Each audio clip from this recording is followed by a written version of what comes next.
I didn't want you, I honestly didn't want you missing out. And I was already missing out on a prep, myself, because obviously we were going to prep together. I was already missing out. I didn't want him to miss out. And as much as obviously it's a lot harder doing it in a shorter period of time.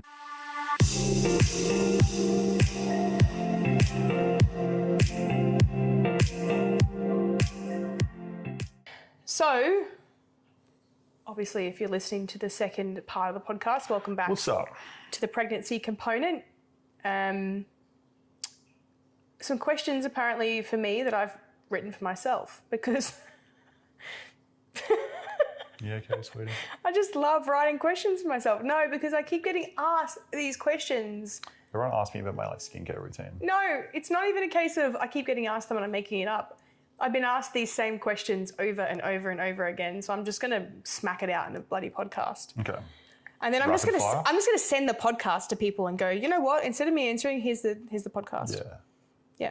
So do you want me to ask myself, or you can ask them? Or? Do you want me to ask them? This one, here, go on. That'll make me feel better. What's that one? All right. Mariah. Yes, Alex. So, tell me, was this pregnancy planned? I actually got asked whether it was planned. It was one of the first questions someone asked me. Was it on purpose? We can both answer this question at the same time. Ready? On the count of three. Was our pregnancy planned? One. What kind of, it means we're on the, yeah, sorry, go. Ready? 1, 2, 3. Yes. We have a written page where the day I came home from a gynecology appointment over a year ago now, where my gynecologist said, after my adenomyosis and endometriosis potential, we still haven't got investigated for that. So, but my doctor presumes it is that way because he starts yawning when we talk about this. No, I'm just cooked, honey. Poor darling. We're doing this double whammy podcast. Anyway, I came home and I basically said to him, look, it's not looking good for the adeno and the potential endo. We are going to have to jump off contraception and start trying now, or we can start trying later. And I think what we ended up eventually doing, we drew up a big map where we're going to delay it. We're going to prep first and everything like that. But then we had this big chat and we were like, let's just stop contraception altogether and let's just see if we get pregnant, because we were concerned that if we left it too long, and even my gynecologist said that my fertility was declining. And so, yeah, we just started. Here's the thing. A lot of people say we started trying. I think if we said we started trying, we would have, both of us would have felt like failures if we didn't get pregnant really quickly. So instead of saying we were trying, we told friends that we weren't not trying. Yeah. We were just in a position where if we fell pregnant, we fell pregnant. We purposely came off contraception. We were not using any precautionary measures whatsoever. We were fully prepared to fall pregnant if we did fall pregnant. And I actually thought we would fall pregnant sooner than we did. And so I think I hit about the 6-month mark and I was pretty emotional about it. I was distraught, thinking that it just wasn't going to happen.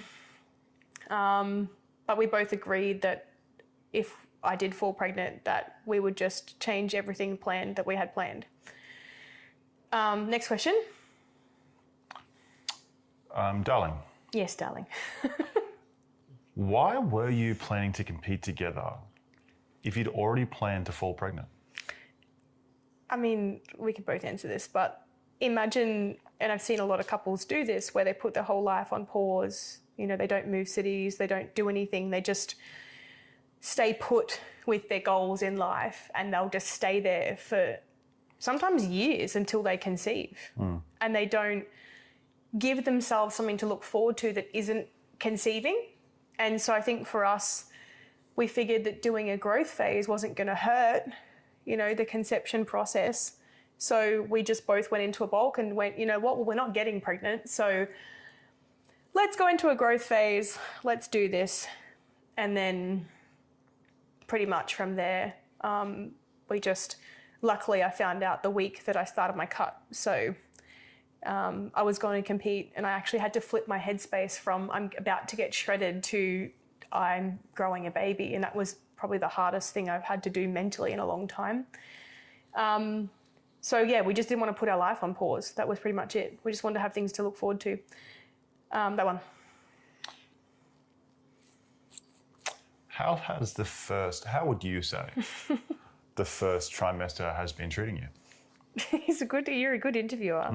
The first trimester. The first 4.5, 5 weeks, my boobs are really big and sore. Hello.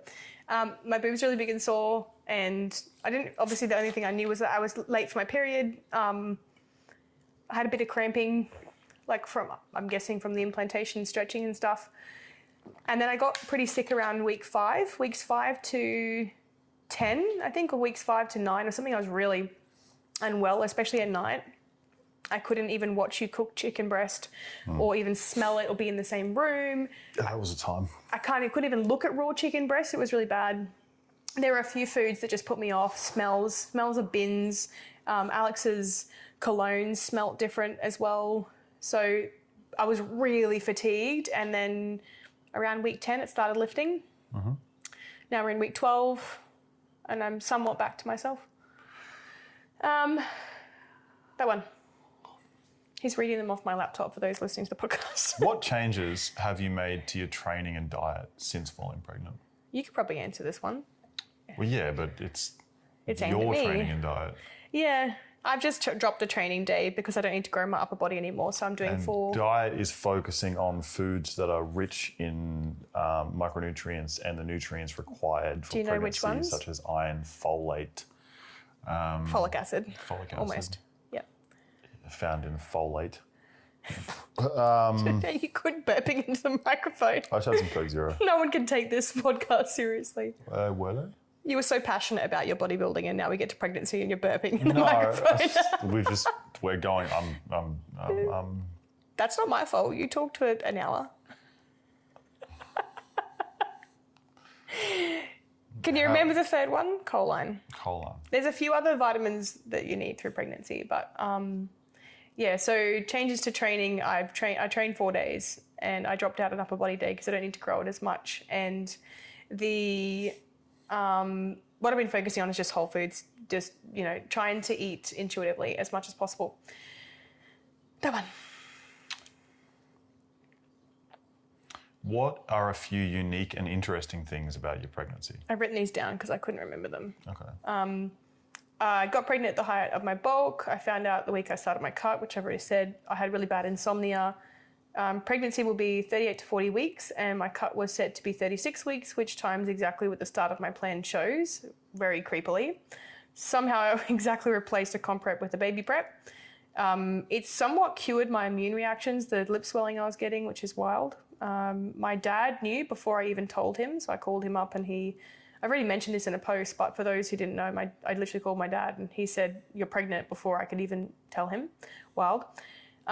Baby was settling into the womb on the same, I think, day that when we went to the property to visit my dad, which I hadn't been to in 2 years, roughly, I think, or a year and a half. The property he bought back after 27 years, I was actually born there in that exact house. And so I was making breakfast in the kitchen where I was born, previously was a bedroom. And the baby had made its way up to the womb in that exact timing in that week and was literally burrowing into my womb where I was born, right there. So I have never really experienced something that strange and serendipitous in my life, the timing of it. Alex and I don't think we're exactly the same age, but I think it's within a year of the ages that both of our mothers conceived us, which we both figured out. No, we will be the same. We'll be the same age once the baby's born. Well, and conceived. Yeah. So I'll be 30. Yeah. And Mum was 30 when she had me. Yeah, I think my mum was... No, I'll be 31, and my mum was 30. But yeah, pretty much the same ages. Both of us. Weird. I bought a period cup. This is funny. I bought a period cup and period underwear right before I fell pregnant, and they arrived the day after I found out. So I still have not been able to use those, ironically. I was 6 days late for my period. I kept telling Alex I was pregnant, and he usually disagrees with me. Like, you're usually like, no, you're not. Like every other month. Every other month he thought, because I was always like, I'm pregnant. And this time he didn't. he actually said, I'll go get some pregnancy tests. Like he was almost, it's like you almost kind of knew a little bit too. I did my pregnancy test in a Hungry Jack's bathroom because I wanted to come home to surprise Alex. So I literally knew that March that I did the test away from home, and I just wanted to surprise him. I wanted to get his reaction on camera. So, and it's going to be my mum's first biological grandchild, and I'm her youngest. So there's some exciting little things in there, fun facts. Next question. Are you going through the public or the private health system? We are going through the public system because... It depends. Well, we've got some private health cover now, which there'll be some things we can cover. Midwifery and shit like that, we're still sort of tossing. Yeah. If we get into a continuity program through the public system, we'll stay with the public. Otherwise, we will just pay outright for the private. It's not a money issue for us. We just didn't have or justify private health because we didn't have a lot of health concerns prior. No, and where we live... the public's really good. The public systems are absolutely, like they are on par with the private. So there's really... Sunshine Coast Public Hospital is really good. There's no really ROI to going private. Private, yeah. So from everybody who's had babies there, they've told me they've had great experiences. They are brilliant. So if you want to have a baby, just come to Sunshine Coast. Next question. What foods are you craving? I've kind of been over this already, but originally it was pineapple, pawpaw, Greek yogurt, random whole foods. There really wasn't, again, like takeaway once a week in the first kind of bit of the trimester, but now it's just back to my normal standard eating. A lot of savoury foods, a lot of dry crackers, which I don't usually like. I'm usually a sweet tooth. So next question. Are you struggling with the gradual changes to your body? I was. Initially, I was really struggling mentally. I think coming from someone who's always had a flat tummy, and abdominal definition, and never gone through a stage in my life where I've had a belly. And it's not because I'm lucky, it's just because I've always kept an eye on my nutrition and I've always exercised, and yeah, genetically that's the case as well. But yeah, initially I was really mentally not coping with that concept, and now I'm warming to it because I know what it's for and I'm kind of liking it as well. So yeah. Are you having any weird symptoms? So far, no. I did have weird symptoms with a previous pregnancy years ago. I had something called PIP, or something like that, which was a really weird skin condition, which was like mumps, or it was just like these lumps all over my skin. I've had no strange symptoms. My skin is a little bit glowy. I mean, sore joints probably, has been the only real painful one, is that my like knees and stuff are hypermobile. So my hips and knees haven't been great, but nothing, reflux, like the normal stuff that, pregnant women struggle with. And are you taking a pregnancy supplement? I was taking the pretty standard old bloody Elevate or whatever it's called, and it made my stomach really upset, and I was showing signs of an excess of iron in my system. So I went off that because I obviously know what to look out for in those instances. Realised that my bloods were perfectly normal and my iron was fine, so I didn't need to be taking it because I eat red meat every day. And I was on a folic acid supplement, but I actually figured out how to get all of my folic acid pregnancy requirements from my diet. So I've been just doing that, and I feel better after not taking the supplements. This isn't me saying don't take a supplement if you're pregnant. By all means, please take your supplements as a doctor's recommendations, but I'm a nutritionist who very deeply understands vitamins and minerals, and even my own doctor said, you probably understand how to get this from your food better than I do, so I'm going to leave this up to you. So, doesn't mean I've all of a sudden become like a nutritionist who specializes in pregnancy, but for my own, I've definitely been able to take care of it. What has been an unexpected challenge during your pregnancy? I'm going to say the biggest challenge has weirdly enough been my study and completing my postgrad. I find it hard to concentrate for long periods of time with biochemistry, understandably. But I did receive a high distinction on my last case study, so I'm feeling much more myself now, like brain power wise. There was probably like a couple of weeks there where biochem just wasn't sinking in as much. When the fatigue was getting really bad. Yeah. But now I'm on point again. Everything is just clicked. So I think at the most it was 4 to 5 weeks where it was a little bit hazy. And has pregnancy impacted your business and your study and your coaching at all? No. So I've said this before. I've prepped while prepping other people. I haven't missed a beat in my business. Like, wholeheartedly can say I haven't made mistakes. I haven't got what people would call baby brain. Like, I get baby brain with like my watch, like losing my Apple Watch, or like not being able to find my keys or my phone or something. But my work has been immaculate. I haven't forgotten things. If I have forgotten, it's been because I didn't have it right in front of me. But no, like I don't think anyone would be able to tell in my work, in everything, like designing all the peak week protocol and everything, because once you've done it for 6 or 7 years, I don't know, you could do it in your sleep. Like, I don't think it would impact it at all, but I haven't had baby brain with my business and coaching at all. I don't think I've even had baby brain. I think I've just had my usual brain, which is just leaving my phone everywhere. What has been the things that have helped you get through pregnancy so far? The fact that you're willing to run around after all my food cravings. That and a whole lot of support from other women.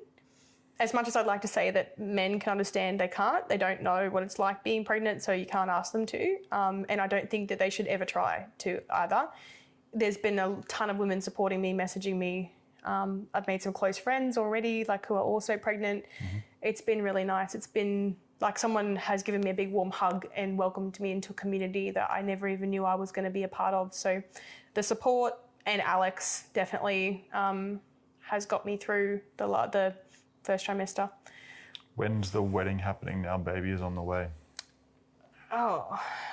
We agreed once. We're going to go when Bub's a couple of years old. Yeah. Because I think that it's nice for them to remember, but also, like, who wants a crying baby at a wedding? And we also don't want to feel like we can't have our baby as a part of it, because if they're off in the distance and they've got to be taken away all the time, we'll feel pretty sad. So unfortunately, it was going to be next year, but now the wedding's just being delayed. And I don't think either of us are that bothered as to when we get married, because we pretty much consider ourselves married anyway. It's just a piece of paper, but the celebration will be the exciting Piece of paper part. that we will get, but Yeah. And I want your last name. So, next question. Am I going to read this? Are we finding out the gender and or doing a gender reveal?